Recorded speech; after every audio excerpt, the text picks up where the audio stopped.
നമസ്കാരം. പാമ്പുകളുടെ ഇന്നത്തെ ദുഃഖാവസ്ഥയാണ് ഞാൻ ഇന്നിവിടെ അവതരിപ്പിക്കുന്നത്.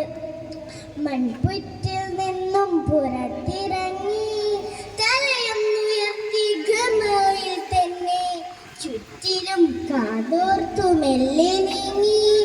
വല്ലതും കിട്ടണം തീറ്റയായി. കാട്ടിലെ പുറ്റിലെ പാമ്പാണു ഞാൻ. ഉഗ്രവിഷമുള്ള പാമ്പാണു ഞാൻ.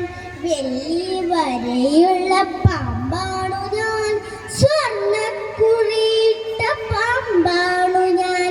പത്തി വിടർത്തി ഉയർത്തിയിട്ട് ചുറ്റി ഇഴഞ്ഞ് പുലർന്നിട്ട് തുള്ളി നിന്നാടുന്ന പാമ്പാണു ഞാൻ. കാട്ടിലെ പുറ്റിലെ പാമ്പാണു ഞാൻ. കിട്ടുന്നിതാ എൻ്റെ മുന്നിലെത്തി പാമ്പു പിടിയനാം കൊച്ചുണ്ണിയും. വമ്പനം നിശ പിരിച്ചുയച്ച് നിമിഷ നേരം കൊണ്ട് ചാക്കിലാക്കി. എന്തേ കൊച്ചുണ്ണി മെല്ലെ നടന്നു നീങ്ങി. എൻ വിഷപ്പല്ല് പറിച്ചെടുക്കാൻ, നൽവിഷമൂറ്റി പുറത്തെടുക്കാൻ ദുഷ്ടന്റെ കണ്ണ് തിളങ്ങി നിന്നു. ആ ബലമുള്ള കൈകളിൽ ഞാൻ പിടച്ചു. പിടിവിട്ട നേരം ഞാൻ അറിഞ്ഞു കൊത്തി. കൊച്ചുണ്ണിയാകെ വിറച്ചു പോയി. കൂകി വിളിച്ചവനാളെ കൂട്ടി കൂടുമായി പാമ്പാട്ടി ഓടിയെത്തി. എന്നെ തല്ലിച്ചതച്ചങ്ങ് കൂട്ടിലാക്കി. ഊതും കുഴലിന്റെ താളത്തിൽ ആടിത്തിമർക്കുന്ന പാമ്പാണു ഞാൻ.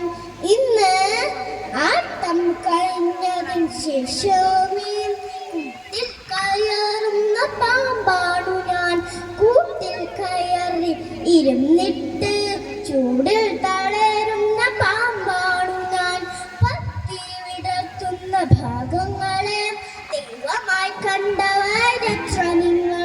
കാവുകൾ തോറും നാഗങ്ങൾക്കായി നുറും പാലം നൽകിടുന്നു. സന്താനക്കളം, നാഗക്കളം, ഭൂതക്കളങ്ങളും നേർന്നു നിങ്ങൾ. വീണകൾ നീട്ടി ഉള്ളുവന്മാർ വർണ്ണക്കളങ്ങളിലാടിടുന്നു. ഒന്നുമേ ഞങ്ങൾക്ക് വേണ്ട വേണ്ട, ഇതൊന്നുമേ ഞങ്ങൾക്ക് നൽക വേണ്ട. കൊടിയാവിഷം പേറും ഞങ്ങളേക്കാൾ നീചന്മാർ നിങ്ങൾ മനുഷ്യരത്ര. കൊടിയാവിഷം പേറും ഞങ്ങളേക്കാൾ നീചന്മാർ നിങ്ങൾ മനുഷ്യരത്ര. നന്ദി, നമസ്കാരം.